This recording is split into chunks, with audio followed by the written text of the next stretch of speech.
అందరూ సంతోషంగా ఉన్నారండి? Are you happy to be in the house of the Lord? Are you happy to be in the house of the Lord? Yes. ఒకవేళ మీరు లేకపోయినా ఏం పర్వాలేదు, ఎందుకంటే ఇక్కడ నుంచి మీరు ఆనందంగానే తిరిగి వెళ్ళబోతున్నారు. ఆమేన్.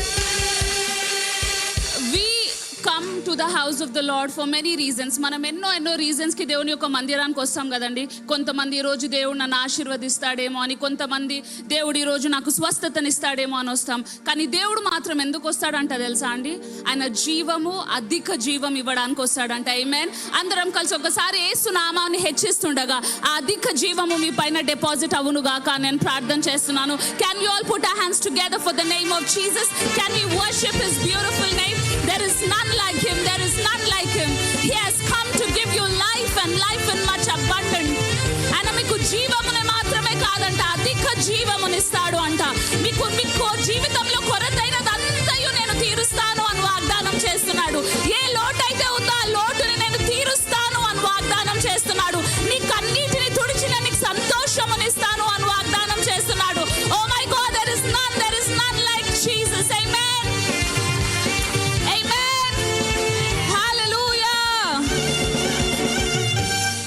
You all can be seated in the house of the Lord. Let us all turn our Bibles to 1 Corinthians chapter 11. 1 Corinthians chapter 11 verses 24 to 25. కొరింథీయులకు రాసిన పత్రిక, మొదటి పత్రిక 11వ అధ్యాయం 24-25 వచనాలు. దానిని విరిచి, ఇది మీ కొరకైన అనేక ప్రాచీన పత్రంలో మీ కొరకు విరవబడిన అని పాఠాంతరము, నా శరీరము నన్ను జ్ఞాపకం చేసుకున్నట్టుకై దీనిని చేయుడని చెప్పాను. ఆ ప్రకారమే భోజనమైన పిమ్మట ఆయన పాత్రను ఎత్తుకొని, ఈ పాత్ర నా రక్తం వలనైన క్రొత్త నిబంధన, మీరు దీనిలో త్రాగునప్పుడెల్లా నన్ను జ్ఞాపకం చేసుకున్నట్టుకై దీనిని చేయుడని చెప్పాను. ఆమేన్.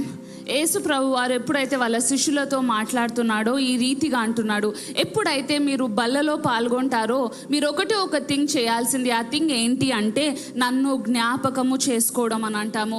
ద మోడర్న్ క్రిస్టియన్ ఏం చేశారు, లేకపోతే చాలా తరముల నుంచి ఏం జరుగుతుంది అంటే the communion has become everything about us. మనం ఎటువంటి వాళ్ళమై ఉన్నాము, మనం ఏ రీతిగా ఉంటున్నాము, మనం ఏం చేస్తున్నాము, మనల్ని పరీక్షించుకోవాలి. సో ద కమ్యూనియన్ ఏ రీతిగా అయిపోయింది అంటే ఏ రీతిగా మనం ఉన్నాము అనే రీతిగా అయిపోయింది. కానీ యేసుక్రీస్తు వారు మాత్రం, లేకపోతే ఇక్కడ మనం చూసుకున్నట్లయితే అపోస్తలుడైన పౌలు గారు రాస్తూ ఏమంటున్నారు అంటే, మీరు ఎప్పుడైతే ఆయన బల్లలో చెయ్యి వేస్తారో మీరు ఏ రీతిగా చెయ్యి వేయాలి అంటే మీ గురించి మీరు జ్ఞాపకము చేసుకోవద్దు, కానీ మీరు యేసుక్రీస్తు వారు ఏదైతే చేశారో దాన్ని జ్ఞాపకము చేసుకోండి అని అంటున్నాడు. If we go back to the book of Isaiah, ఎప్పుడైతే మన కార్యముల పైన మనం ఫోకస్ చేస్తామో ఐజాయా గారు ఏమంటున్నారు అంటే మీ నీతి క్రియలు ఎటువంటి రీతిగా ఉన్నాయి అంటే మురికి గుడ్డలు వలె ఉన్నాయి అంట.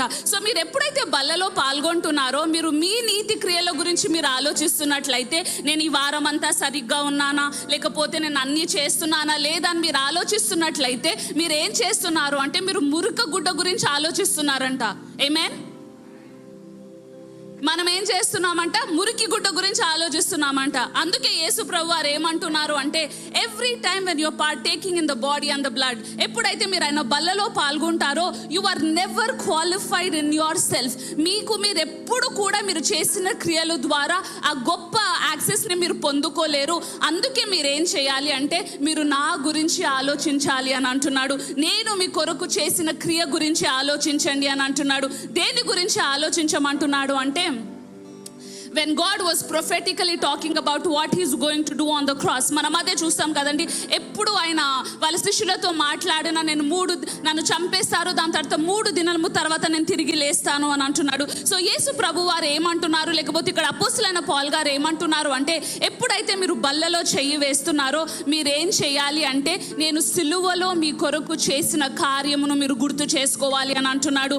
Even today maybe you're struggling with sickness, ఒకవేళ మీరు అనారోగ్యం భాగ్యములతో ఉన్నారేమో, లేకపోతే మీ జీవితంలో ఎన్నైనా కష్టములు ఉండొచ్చు. కానీ యేసు ప్రభు వారు ఏమంటున్నారు అంటే మీరు ఎప్పుడైతే బల్లలో పాల్గొని మీరు నా గురించి మీరు ఆలోచిస్తున్నారో, లేకపోతే నేను చేసిన క్రియల గురించి మీరు ఆలోచిస్తున్నారో, ఆయన ఏమంటున్నాడంటే సిలువలో ఏదైతే జరిగిందో మరలా తిరిగి మీ జీవితంలో అదే జరుగుతుందంట. ఒకవేళ మీరు సిక్నెస్ లో ఉన్నట్లయితే ఆయనని జ్ఞాపకము చేసుకున్నట్లయితే ఆయన శక్తిని దేవుడు మీకు ఇస్తాడు అంట. ఒకవేళ మీరు పావర్టీలో ఉన్నట్లయితే చేసుకున్నట్లయితే, ఆయనని మీరు జ్ఞాపకం చేసుకున్నట్లయితే ఆయన ఏం చేస్తున్నాడు అంటే నేను మీకు బ్లెస్సింగ్ ఇస్తాను అని వాగ్దానం చేస్తున్నాడు. No matter whatever you're going through today, ఈరోజు మీరు బలలో పాల్గొంటుండగా, మీరు ఆయనను జ్ఞాపకము చేసుకుంటుండగా మీ సిచ్యువేషన్స్ మారునుగాక నేను ప్రార్థన చేస్తున్నాను. ఈరోజు మీరు ఆయనని జ్ఞాపకం చేసుకుంటుండగా వాక్యం సెలవిస్తుంది, ఆయన దెబ్బల చేత మనకేం దొరికిందంట అండి? స్వస్థత దొరికిందంట. మీ ప్రతి ఒక్క బాడీ లేకపోతే మీ ప్రతి ఒక్క పార్ట్ ఏదైతే అనారోగ్యముగా ఉందో అదంతా మీరు ఆయన బలలో పాల్గొంటుండగా స్వస్థపడునుగాక నేను ప్రార్థన చేస్తున్నాను. దేవుడు ఏమన్నాడంటే I came to this world so that ఎవరైతే పోర్ ఉన్నారో వాళ్ళకి నేను ఆ గాస్పుల్ని ఇస్తాను అని అంటున్నాడు. సో ఈ రోజు మీరు ఆయన గాస్పుల్ని విని ఆయన గాస్పుల్లో పార్టిసిపేట్ అవుతుండగా ప్రతి ఒక్క చైన్స్ మీ జీవితంలో విరిగిపోవునుగాక నేను ప్రార్థన చేస్తున్నాను. ఆమేన్. అందుకే అపోస్తలుడైన పౌలు గారు ఎప్పుడైతే రాస్తున్నారో ఆయన ఒక మాట అంటాడు. ఆయన ఏమంటాడంటే ఎవరన్నా మీకు ప్రీచింగ్ చేస్తున్నట్లయితే ఈ వాక్యము కాకుండా ఇంకేదన్నా వాక్యము వాళ్ళు ప్రీచ్ చేస్తున్నట్లయితే ఆయన ఏమంటాడంటే దాన్ని యాక్సెప్ట్ చేయకండి. ఒకవేళ దేవదూత పరలోకము నుంచి వచ్చి కూడా మీకు వేరే గాస్పెల్ని ప్రీచ్ చేస్తున్నట్లయితే దాన్ని నమ్మకండి అని అంటున్నాడు.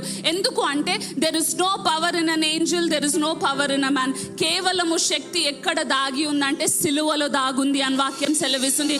అందుకే if you read the book of Romans అక్కడ ఏమని రాస్తుంటుంది అంటే listening to the message of cross is the power of God. అంటే మీరు ఎప్పుడైతే దేవుని యొక్క సిలువను గూర్చిన వాక్యాన్ని వింటున్నారో అది దేవుని యొక్క శక్తి అయి ఉందంట. ఆమేన్.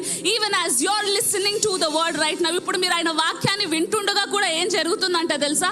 మీ జీవితంలో ఆయన శక్తి డిపాజిట్ అవుతుంది అని వాక్యం సెలవిస్తుంది. And today even as you are taking part, ఈరోజు మనమంతా ఆయన బలలో పాల్గొంటుండగా మనము చేసిన కార్యములు మనకేమీ కూడా చేయలేవు. కానీ ఎప్పుడైతే మీరు ఆయన చేసిన కార్యములు మీరు జ్ఞాపకం చేసుకుంటారో మీ సిచ్యువేషన్స్ అన్ని మారతాయి అని నమ్ముతున్నాను. మీ జీవితాలన్నీ మారతాయి అని నమ్ముతున్నాను. మీ సంఖ్యలు విరిగిపోతాయి అని నమ్ముచున్నాను. మీరు సెట్ ఫ్రీ అవుతారు అని నమ్ముచున్నాను.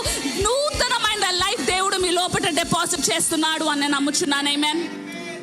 If you read the book of Isaiah ఆయన ఏమంటాడంటే do not dwell on the things of the past. గతంలో జరిగిన వాటి గురించి మీరు ఆలోచించకండి, నేను ఒక నూతన క్రియను చేస్తున్నాను అని అంటున్నాడు. ఆ నూతన క్రియ ఏంటి తెలుసా అండి? యేసుక్రీస్తు వారి సిలువ మాత్రమే ఉంది. ఎప్పుడైతే మీరు ఆయన సిలువలో నమ్ముతారో మీ పాతవన్నీ గతించాయంట. ఆయన మీ లోపు ఒక నూతన సృష్టి చేస్తున్నాడంట. ఆ నూతన సృష్టి ఏ రీతిగా ఉంటుంది అంటే యేసుక్రీస్తు వారిలాగా ఉంటుందంట, పర్ఫెక్ట్ గా ఉంటుందంట.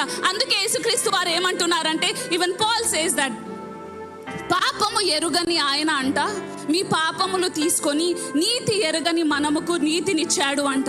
ఈరోజు మీరు ఆయన బల్లలో పాల్గొంటుండగా మీ పాపం అంతయు ఆయన తీసుకొని ఆయన నీతి మీ పైన డిపాజిట్ అవ్వునుగాక నేను ప్రార్థన చేస్తున్నాను. Everything that is stopping you, ఏదైతే మిమ్మల్ని ఆపివేస్తుందో అవంతా మరలా సిలువలో దేవుడు తీసుకొని దేవుడు మీకు ఒక నూతన క్రియ చేద్దురుగాక నేను ప్రార్థన చేస్తున్నాను.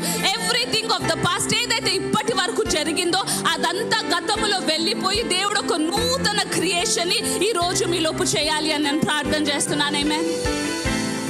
ఎప్పుడైతే దావీదైన భక్తుడు సామ్ చాప్టర్ 78 ఐ థింక్ రాసినప్పుడు ఆయన ఏమంటున్నాడంటే ఇజ్రాయెల్ ప్రజలు అంట యేసుక్రీస్తు ఇజ్రాయెల్ ప్రజలు దేవుడు చేసిన కార్యములను జ్ఞాపకము చేసుకొనక దేవుడిని శోధించారు అని రాసుంటుంది.